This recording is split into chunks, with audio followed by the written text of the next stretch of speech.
Welcome back to the Innovative Agency, everybody. Sharon Toerek here with you today, and I'm really excited about today's conversation. If you have followed sort of the trajectory of the show, you know this. And if you haven't, I'm going to say it. We've talked about AI a lot. You cannot be in the agency world or agency adjacent right now without it being part of your daily conversation. We're all thinking about what it means for the business model. We're all thinking about what it means for our revenues, what it means for our clients. I'm not sure we're all thinking about what it means for the folks that buy what our brand clients sell, though. And so I'm really excited to have a conversation with a true brand builder. Pete, I want to welcome you today, Pete Sena, who you are a multi-hyphenate founder, which I'll get into in a second. But first of all, I want to thank you for being here on Innovative Agency. I appreciate it.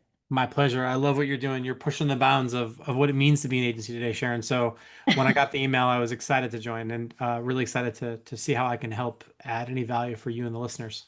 I appreciate that, and I think I'm very confident that we're going to do that in today's conversation. So let's set the stage for a minute. You have founded multiple businesses, one of which was and is still, as you described it, a digital agency that sort of evolved into a brand experience consultancy. That's right.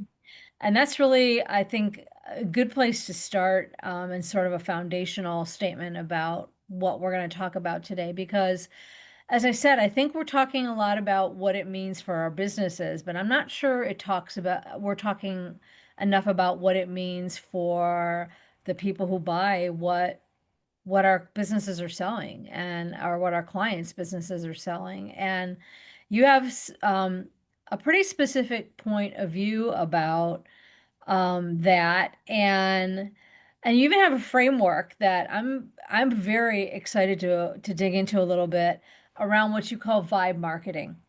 Hmm. And the reason I wanted, and that I told Pete, just full transparency before we hit record today, why I wanted to talk about this today, because I think it has blended his experience in evolving his agency, which has always been AI forward, um, into a conversation about what does it mean for the work that an agency is doing now to build its clients' brands, and how are the consumers perceiving all that. So, first of all, Pete, what's vibe marketing? Let's just get sort of our feet underneath us in terms of what it is and what it means, and what agencies need to know about it, and how AI folds into all of it. Yeah, certainly a lot to unpack there. So the first thing I want to Yeah. really clearly articulate for folks is I'm a big believer in start from the origin. So vibe marketing really comes as a spin-off from the original concept of what really was a meme and a joke by Andre Karpathy, who, led AI for Tesla and then went on to, was credited with effectively being a major contributor to the transformer model, which is effectively the T in GPT, like Chat GPT over at OpenAI. And he put out a funny tweet where he basically was saying, I'm not even writing code anymore. I'm just vibe coding. And it went completely viral. And I've written about this, an article on an op-ed on vibe coding, which is ultimately just means kind of energetically interacting with a machine, in this case, an AI or a large language model. And instead of writing traditional software, line by line, letter by letter, symbol by symbol, the LLM or the large language model, ChatGPT, Gemini, Claude, etc., is effectively writing it for you. So that sort of gave birth, in my opinion, to a lot of spawned thought around how is it that we make the things we make, specifically in the digital world. So software, design, advertising, marketing, all these things.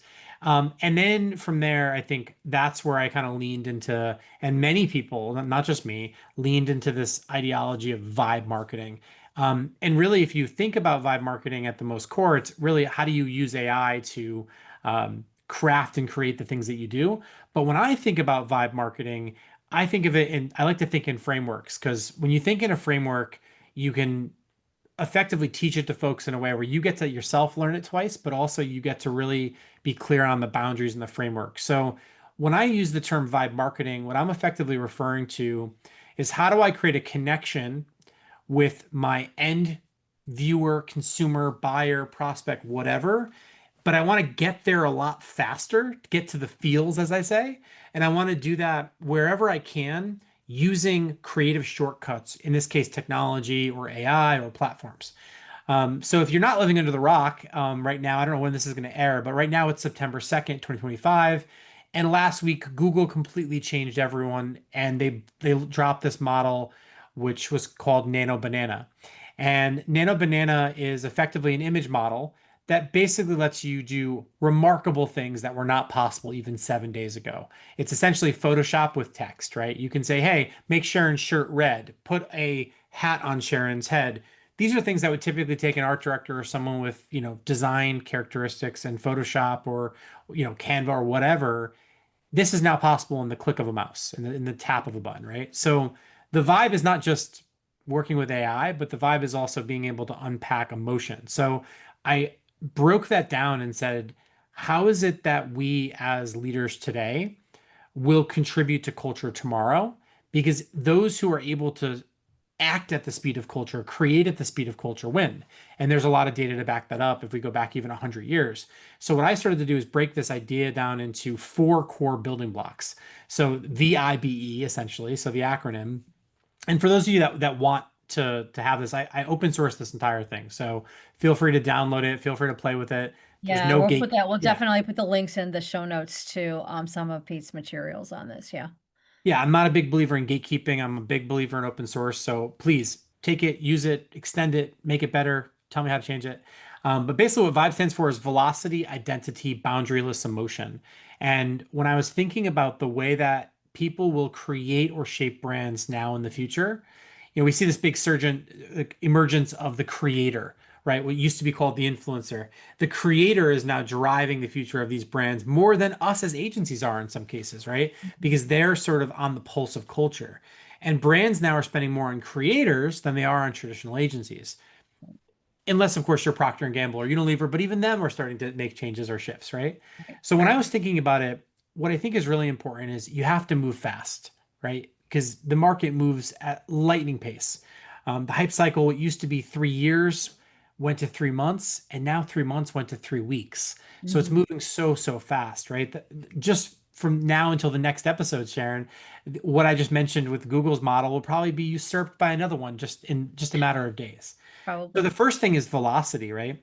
We got to move fast, but speed without direction is useless, right? Because you could be going in the wrong direction. So velocity is about how do you get to the right place at the right time? We call it outcome velocity is the thing we talk a lot about. So that first thing is speed in the right direction. You can't do that without listening to the market. You can't do that without technology. And you can't do that today without talking about AI. And again, I'm happy to wax poetic in AI or go really deep if you want, Sharon, today. But I'll just finish up this framework if I could before. So the second thing is about identity. What is the brand's identity in the eyes of the brand leaders, but also in the eyes of, most importantly, the customers that steward that brand? Brand stewardship, 20 years ago when I first got into this business was all about, leaving a lasting legacy so you don't mess it up before you walk out the door. Mhm. Nowadays, brand stewardship is being driven by drop culture and different types of things that are coming out. So identity, understanding how you plug into the identity or the psychology of the people is really important. Boundaryless is pretty simple. I think we all know, some folks might be listening as traditional PR agencies or digital agencies or experiential agencies. We have to live in a boundaryless world because consumers don't think in touch points and channels anymore. They think in terms of connected experiences, right? If they are watching something on a CTV ad and then they're scrolling through TikTok that just a few moments later, or maybe at the same time, if the idea doesn't connect together, if it's not multi-channel, if it's not a singular minded message, it's going to fall apart. So we have to think boundaryless. We can't just think of the TV Super Bowl spot, right? Or the website or the social post. We have to think about how they all work together. And then last but not least, which is not new, right? But what is new now is how we can get to emotion because of AI, which I'll talk to later, I'm sure today. The last part of the vibe framework is all about emotion, which is how do you be able to tap into that feeling that you want and then modify or tweak or shift where and how you communicate in a way that moves people towards that dimension. Now, with I mean, if I was listening to this podcast and I was not me talking, I would say, Pete, that just sounds like good marketing. And the answer would be yes, you're absolutely right. But how you get to good marketing today, I think comes down to the speed in which you can do it and the way in which you can create resonance. And I think to do that, you need these tools. You need these AI tools. You need these shortcuts, if you will, to go from idea to execution. And that's ultimately what your entire podcast is about, right? It's like, what's the future of agencies? So I hope Yeah. that's helpful. And thank you for coming to my TED Talk.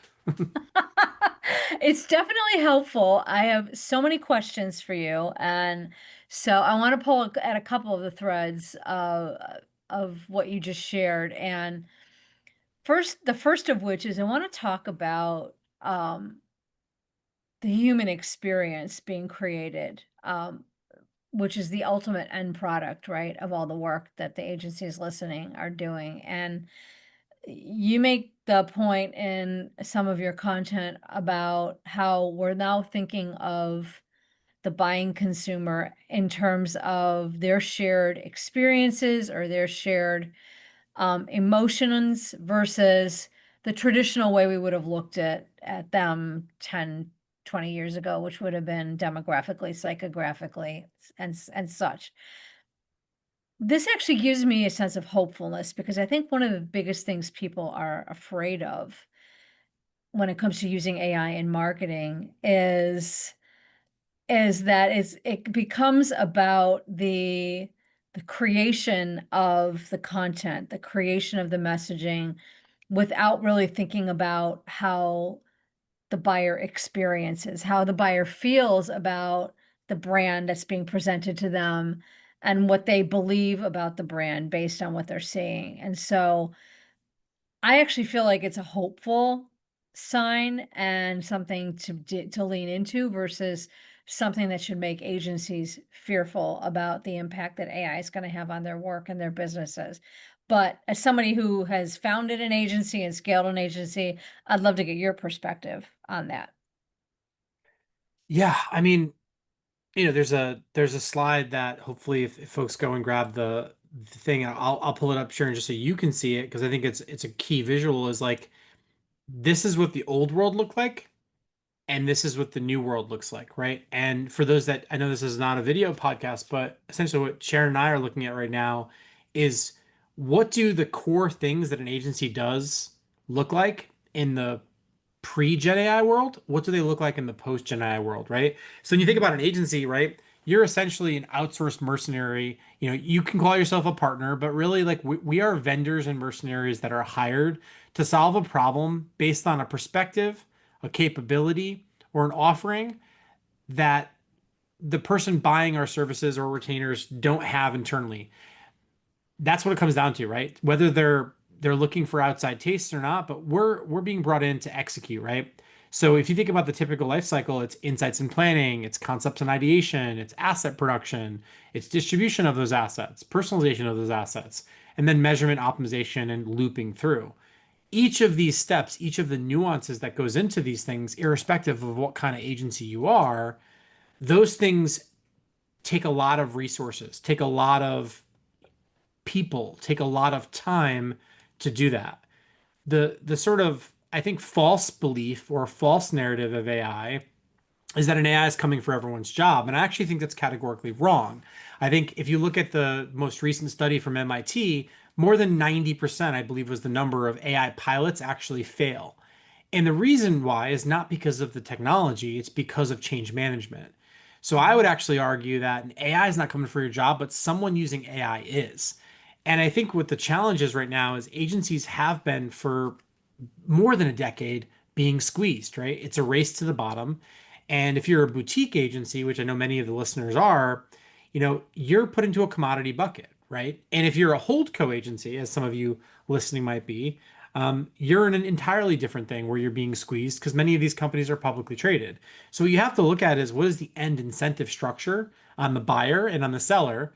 And depending on where you sit, you have to ask yourself the question is like, well, what is different today than the past 30 years? And the reality is it's just that there's a perception that ChatGPT can write an ad as good as your copywriter can. There's a perception that Google's model can generate an image or a video better than your production team can. There's a perception that software engineers are obsolete and you can write all the code automatically now with AI. Those who are in this world, like myself, will tell you that is not even remotely true. Mhm. However, what I will say is in the next few years, AI is going to continue to bottom out this industry because let's be honest, whether you want to admit it or not, for the folks that are listening, so much of what we deliver as agencies is a commodity. So we have to ask ourselves the question is like, did we really need 50 people on that particular account, or could that have been done always with 10 people, Mhm. irrespective of AI and the technology? And I think what's happening now is clients are getting smarter, they're getting more savvy, they're getting more hands-on.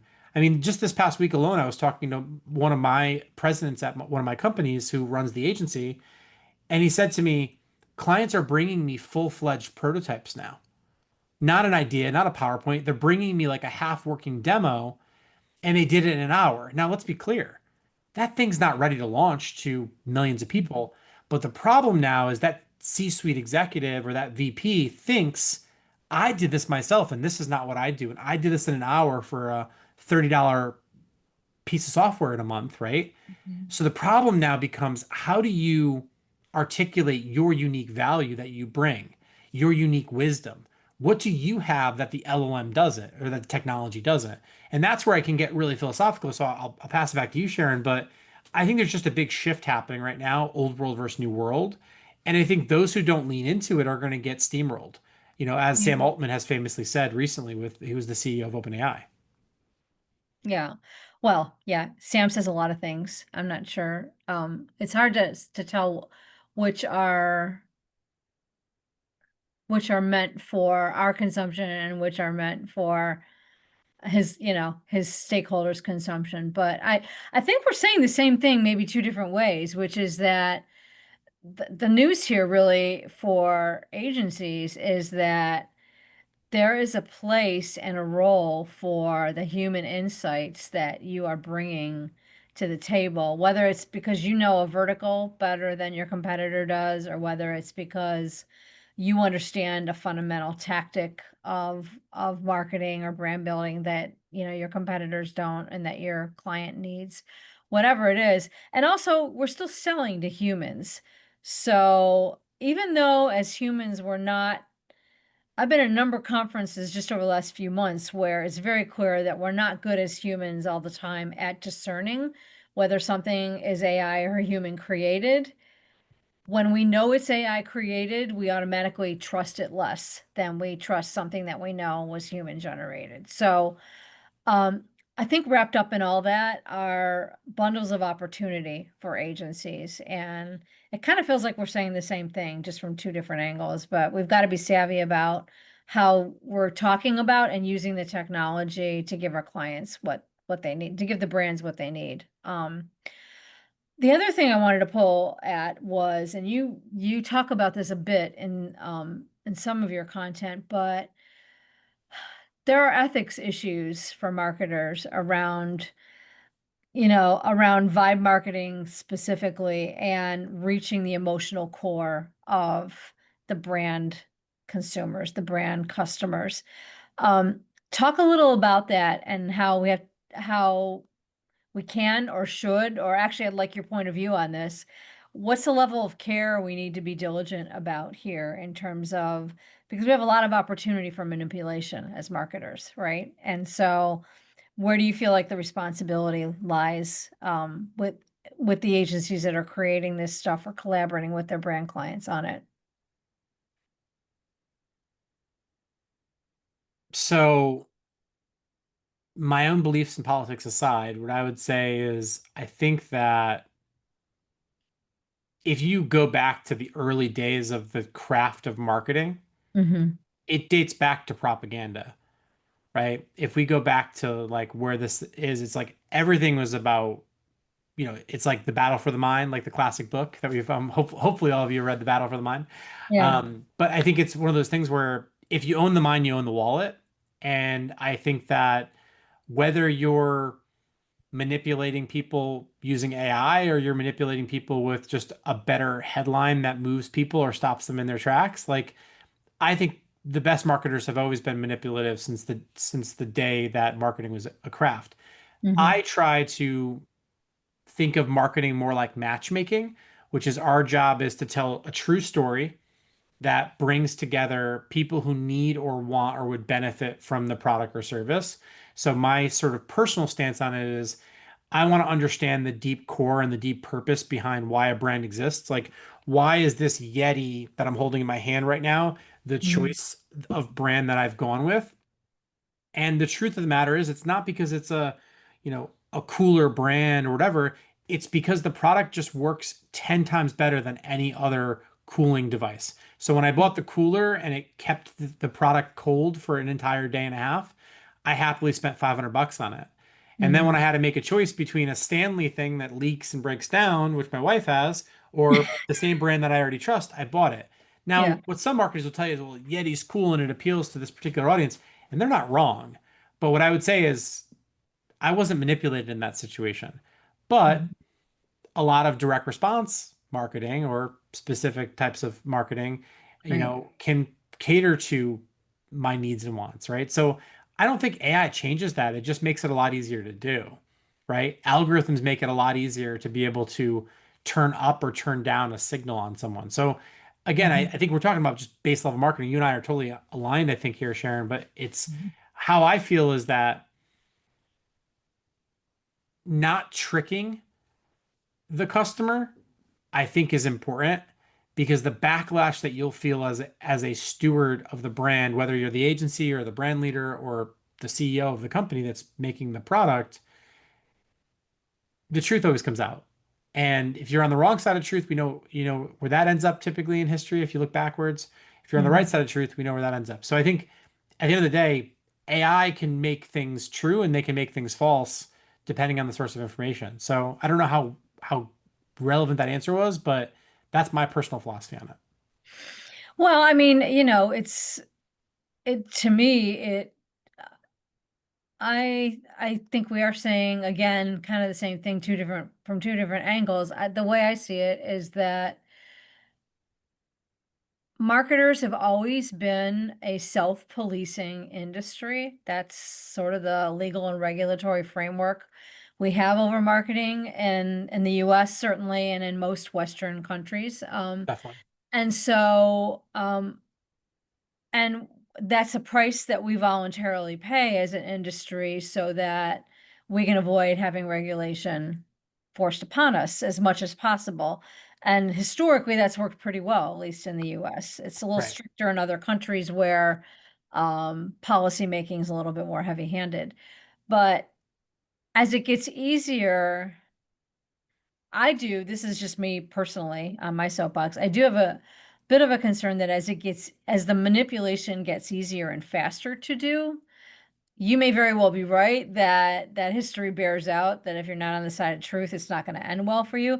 But you may have done a lot of damage in the meanwhile, and it might be faster and easier to do that. So, to me though, this just gets us back to the importance of human guardrails Yeah, how agreed. which I think is a good sign for marketers and agencies who are on the front lines of making sure that the messaging that gets out there is ethical, is truthful. The same things they're supposed to be doing and by and large do every day Sure. anyhow. But just at more scale and Yeah. faster, right? Uh, Yeah. Yeah. It's what I would also say though is I would 100% not like I was speaking at an Ivy League university recently and mhm. talking about branding and advertising and marketing and tech and a young person asked a hard question and I just answered it from a place of truth, but everyone was floored. And the question they asked is if you were my age, this is a student, if you were my age, would you continue to go into marketing and advertising? And I said categorically no. And everyone's look on the face was not clearly it was a heavy answer because I was brought in as the expert, but it's a contradicting statement because if you want quality of life and you want to be able to have a balance between work and life, don't go into something that's changing every 15 seconds, right? I Because, see. Okay. so after I sort of after they got past my, hook headline, as they say, right? then I started to unpack it. But the reality is, like, I've learned things myself as an executive, and I have wonderful, amazing, talented people doing the work every day. But I've learned things myself that 3 weeks ago were obsolete already, and I've had to like relearn. So the reskilling and the upskilling rate, I think, is tremendously hard now in our industry. Um, Mhm. so I think that the foundations are going to shift a lot. So I think what that means for, agency owners is that they've got to double down on relationships. They've got to double down on the human factors of it, like you said, Sharon. And they got to figure out how to use these tools, right? Because the difference Yeah. between your junior person or senior person in front of ChatGPT and one of mine is we're going to run circles around you, right? Because we know all the shortcuts. We know how to prompt these things. At the end of the day, when you hire someone with expertise and wisdom, what they're giving you is the compression of knowledge at a high efficacy, and you're going to pay a premium for it. It's why you pay a partner in a law firm the rates that they make because the trust, right? You're getting the best Right. work. What's tough is most of the information that we all know is inside of these models. Now, how these companies acquired that data and or pirated it, again, I'm not here to talk about AI ethics because that's not my I think you bailiwick. just did, and I don't entirely agree with you. Pirated is a perfect word. Um, but I think it's challenging. I look at AI's ability to predict the next token is like nothing that we can even compete with as the human experience, right? So what we have to do is be able to deploy creativity and empathy and uniqueness because that's the one thing that these machines have not yet figured out. But I would also say the greatest advertising that comes across and has always come across is just a remix of something else. So Mhm. What do you AIs mean by can, that? What do you mean by that exactly? if you look at some of the old Burnback ads or Ogilvy ads from the 70s, the same tropes, the same ideas, the same motifs, messages are happening. They're just changing the fonts and colors and pictures and words, right? But many of these things are remixes of old stuff. I mean, look at the top 40 for the past 10 years, right? Pop Mhm. culture. You can hear songs now and immediately point to different generations where they're just amalgamating these things, right? Mhm. So I love talking about AI creativity because some people get really upset about it, but then I'll get on with people and I'll show them things that are possible and I just watch them put their head down, right? Like what Suno can make a song better than 90% of music producers out there. Mhm. So what does that mean? It means if you're in the 10%, if you're that unique 10% and you have that taste, replace music with advertising, creativity, legal field, whatever. If you're Mhm. in that 10% quartile, you're not only safe, but you're on a different level. But the Mhm. other 90%, and let's be honest, many of us fit in that other 90%, that bottom is hollowing out very, very quickly.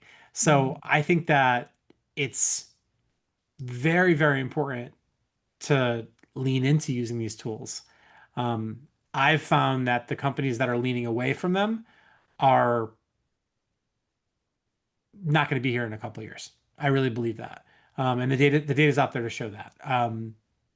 I think the future is about centaur marketers. It's about people working with machines, working with computational power, and being able to bring together the best of the human experience, the best of the machine experience, the best of all of these things.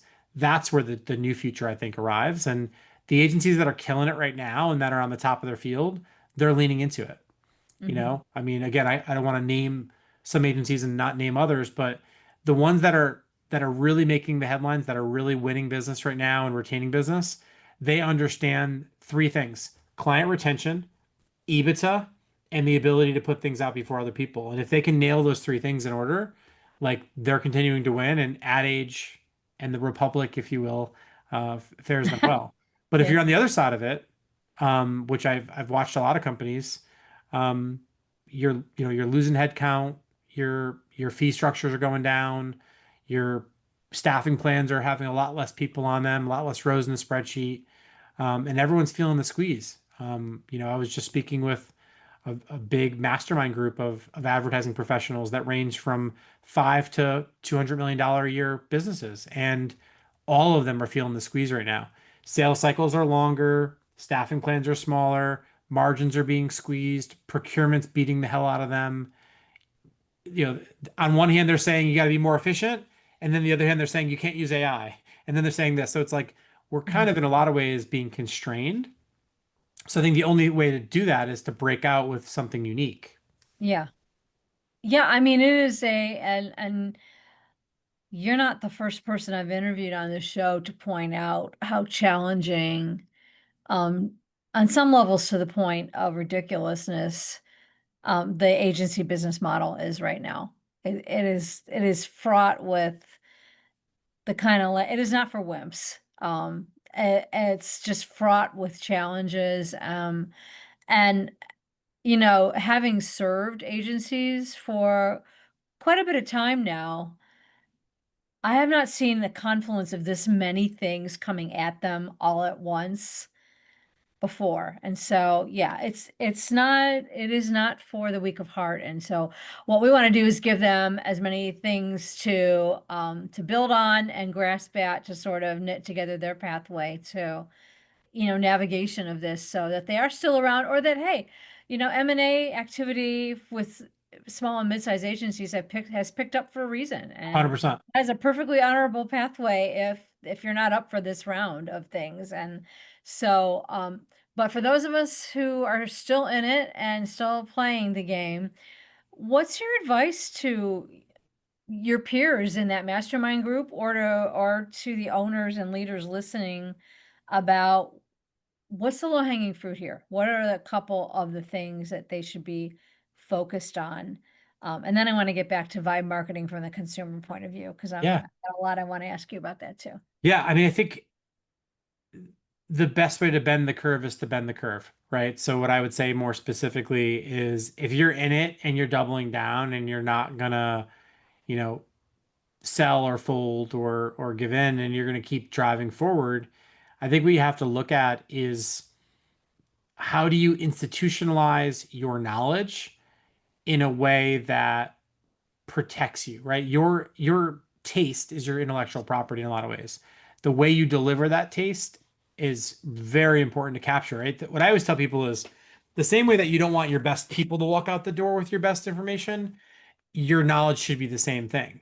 Yeah, I'll give you an example. We have a tool called Vulcan. It's basically an internal tool that we sell to agencies. And think of it like ChatGPT on steroids. It does research, whatever. It was created because what's the number one thing that agencies all need, but they never have any money to put towards it? New business, right? The Yep. average, I mean, I know companies that are 100 people with one new business person, right? So, which Mhm. basically means new business is everybody's job, which means it's nobody's job. So we built a tool that basically helps you basically load in all your case studies, you load in all your decks, and when you're pitching new business, we tap into your knowledge base and we help you get to pitch decks faster. We help you get to ideas faster. And the difference between the best Vulcan users and some of the sort of medium or lower quartile users comes down to just what institutional knowledge they put in there, right? We helped a company recently that does TV spots. They're an above the line shop, and we helped them win a large auto brand. And we took a 200-hour pitch process and took it down to 20 hours. It was like 26, but just to keep the numbers easy, but Mhm. very close to that thing. And the answer that I'll give the questions people scratching their head going, how'd you do it? Well, they had already done so many damn good pieces of work over the last decade plus. We just were able to compress that knowledge, which in theory, if you knew how to query an LLM like ChatGPT over and over and over again, you could get the same information, but their taste was able to come about. So if you've got unique ways of doing things, cut out the fat where you can. And I'm not saying fire people. I'm saying cut out the fat. The fat of you have 3 meetings, which with could be an email, right? Better use an AI note taker, right? Better Mhm. use an AI workflow. If you're doing lots of hand work comping up things, use some of these new AI models to get your photoshopping composition time cheaper. Look at your most expensive employees. Find where they spend most of their time. Find the things that you can take off their plate. We recently, for one of our clients, built a SOW creator that lets them just in Slack type in the name of the client, what they want. They pick from their laundry list of stuff, they push a button, and it spits out a proposal. Why? Mhm. Because the average person at that agency was spending 15 hours a week writing scopes. That average salary was $250,000 or more. So naturally, it's easy math, right? Look for the margin double down on spending time with your clients, right? Get out of email, go see your clients, because we know the human factors means more than anything now, right? Um, and focus on the outcome, not the output, right? It doesn't matter if you got to your big idea with, two people or 20 people in a day using Runway ML and Google to get to the video concept, because you're not going to put that in public, right? You're not going to use an AI video or else you're going to get scared like Coca-Cola did, right? But Mhm. why show somebody a black and white animatic that you have a sketch artist that comes in for a day and does, sketches when you can show a high fidelity video that Google VO can spit out for $5, right? It's just about making different choices, I think, on how you can leverage the knowledge and the taste you have to deploy that in a much bigger, broader way. And I think a lot of that is technology, but I think a lot of that is just like, what are we not going to do anymore? Right? We're not going to do a 6 week focus group when Reddit and TikTok have more information than any focus group's ever going to have if you just know how to harvest the data right. So that's where I think that people can really lean into the vibe marketing side of it and say, okay, what is it that we want to know? And how do you pair up your smartest, strategy minds with the right AI technology and deploy that? And that's where you get the magic starts to happen. You can get to that quality of thought faster and stronger, but it's not about replacing people. It's about accelerating them. It's about augmenting them because machines can't do what humans do. They're basing their knowledge set on us. So what we Right. have to do is stop trying to have the machines do what humans do. What we have to start doing is having the machines do what machines do. And that's where I think the shift is happening is like people aren't using these things the way that they're designed to be used, right? ChatGPT is any large language model is basically Clippy on steroids, trying to predict the next word, right? Right. Right. Right. So Right. yeah, I mean that's my thoughts on it. It's like, I was with a M&A attorney the other day, Sharon, this will speak your language. And he said the number of law grads that we're hiring every year has gone down dramatically. And I said, "Well, why?" And he's like, "Well, we use Harvey, the AI tool for, drafting. It's like ChatGPT for lawyers, right? You're familiar with it?" I am. So I said, "Well, so you're telling me that you're hiring less people because you have a tool now?" And he said, "No, I'm hiring less people because it's less money and it's less headache." I'm like, "Oh, okay. So now the narrative is AI, but really it's they just don't want to manage the new generation and the things that come with managing young people." And Mhm. again, I'm replying this person's words. These are not my words or opinions. So I think in some cases they're shortchanging the next generation of people in this career Yeah. by simply looking at the wrong way. And Yeah. and basically the answer that I would have said is, well, if you leaned into tools like Harvey more, that means you can go spend more time with your clients, right? Because when you're getting an M&A deal done, it's not the contract law that holds it up, right? It's somebody's wife or husband that is giving them shit with the deal terms, right? And typically, like, it's a glass of Literally, I have wine. literally been on those calls where the spouse shows up at the 11 and a half hour to weigh in on the drafts of the doc. Yeah, Exactly. I have lived that very reality. Yeah. So Um, AI can't fix that, right? It's like I think no.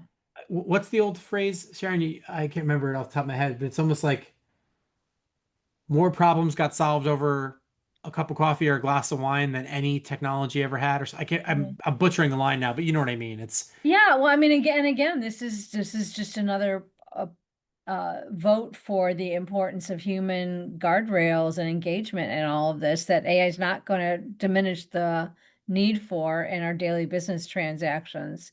Um, First of all, I want to shout out Pete's completely unsolicited jumping on the soapbox with me of agencies and IP and how important it is and how profitable it can be to leverage it and catalog it and protect it. And you didn't even know you were doing that, but thank you for that because it's my personal soapbox and it has been for regarding agencies for a long time. And we're in a perfect environment for agencies who want to create additional revenue streams by packaging what they know and what they do better than anybody else, regardless of AI. So let's talk for a minute about what this means for the buyer experience, because at the end of the day, what we're trying to do is target them based on how they feel about the marketing we're serving versus what the traditional metrics tell us about them. Like, and so what have your learnings been over the last few years about that? And what is AI's role in being more effective at resonating that way? And I know those are two big questions, but I'm I just like the curious. questions. Yeah. AI's ability for us to have eyes and ears everywhere is both a gift and a curse. So I think that, in the old days, we would use something like a Winmo or something to kind of keep track of Mhm. movements, or, a little black book, or these different things that understood the migration patterns of certain people. When they move, when a new CMO is appointed or a new buying trigger happens. Um, I think the gift of that is now even the smallest shops can wield the power of the big ones. The curse of it is anybody can do it if they put the effort in. And what that means now for the buyer, not the seller, so the brand leader, is that they're being inundated with AI spam every single day, from LinkedIn to their email to their conference badges, all this stuff. So I think the ability to break through, the worst question you can always ask any CMO is, can I get 15 minutes of your time? Because everyone in the world wants 15 minutes of their time, right? Mhm. So I think at the end of the day, the buyer experience is changing because the sellers now are trying to sell them every which way from Sunday. So I think that the challenge that I have empathy for is, you know, the red flags go up a lot earlier. And I think that the scrutiny of selecting an agency. So that's a long-winded way of saying, like, if you have clients you're happy with, double down on them, Mhm. because the cost to keep a client is a lot lower than the cost to go get a new one. Right. And that, again, that's AI agnostic, right? But I think what AI can do for you now is lets you listen for pain points. A good example is every single meeting, with consent, of course, every single meeting should be recorded, because the amount of value exchange that happens on a single conversation with an agency and its provider, or sorry, an agency and its brand or company that they're working with, is absolutely tremendous, right? A perfect example is if you're listening to a little nuanced thing that someone says, like, oh, well, Labor Day is coming up next weekend. I'm so frustrated about this thing. A great account person spots that. A mediocre person, it goes right over their head because they're so Mhm. focused on the transaction. AI can be that safety net now that catches that. That can say, okay, the client's express back to vibe marketing, right? The client has expressed frustration or fear around this particular holiday. Mhm. AI, go generate some ideas on how we can solve that fear. So by looking for emotional contagions, words people use, expressions people have, these technologies make it a lot easier to spot the things that typically only the top 1 to 5% of people at an agency could spot.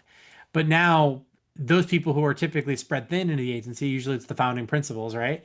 Yeah. Now the founding principal can be in every meeting Mhm. if they've been able to embed their way of thinking or what they care about into the tools that they use. So that's just some examples. We have a tool that we use, um, like that effectively, um, like cuts down on the chatter by just automatically dynamically building schedules for people and updating them based on current events and trends in the internet and that sort of thing. So these are the kinds of things that this sort of vibe marketing framework I talk a lot about. Again, it's completely open source. You can grab it. It's helpful. It's like we're in a place now where we need to stop burning out our humans. We need to start burning out our Mhm. machines. I love that. I love that. I can't think of a better mic drop. Use the AI to burn itself out instead of burning yourself and your people out. I think that's brilliant, actually. I appreciate it. All right. This has been a such an engaging and wide-ranging conversation, and it went in a couple different directions I didn't expect, which I always love whenever I have a conversation for the show. And so I want to give everybody the opportunity that they need to know. We're going to drop the links in the show notes to the Vibe framework material that you've generously made available. But where can people find out more about what you're currently doing, both at the agency and otherwise within your holding company? And where do they find you if they have an opportunity they want to send your way? Yeah, for sure. Well, I appreciate that. So my website, petesena.com, petesena.com. I've got a free newsletter I put out every 2 weeks. Mhm. I talk about my wins and my losses. I can overshare at times. I'm very active on LinkedIn as well, so definitely look me up on LinkedIn.